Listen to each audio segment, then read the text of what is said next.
Parang endless ang summer aura para sa aktres na si Judy Ann Santos. Matapos i-share ng kanyang asawang si Ryan Agoncillo ang ilang larawan nito sa beach. At Dennis Trillo, kumasa rin sa online trending na Maybe This Time Challenge. Ang detalye sa balitang A to Z Showbiz ni Lane Garcia.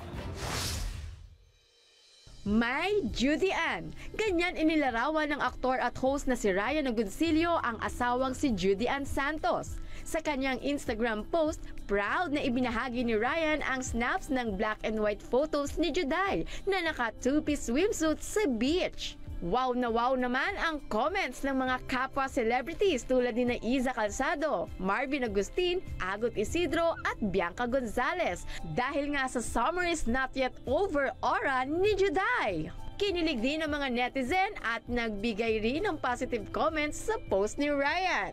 Habang sinuklian naman ni Juday ng matamis na I love you ang post ng asawang si Ryan. Sana all!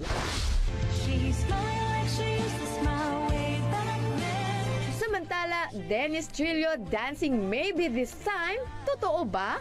Nakisabay sa uso ang aktor na si Dennis Trillo sa online trending nga na Maybe This Time Challenge. Sa TikTok, kinaaliwan si Dennis matapos kumasa sa nasabing TikTok dance craze. At ang kanyang background, ang natutulog nitong asawang si Jeneline Mercado. Napa-comment back naman sa post si Jeneline at sinabing, humanda ka sa akin pag uwi ko. Ano kaya yan? Para sa balitang A to Z Showbiz, Lane Garcia.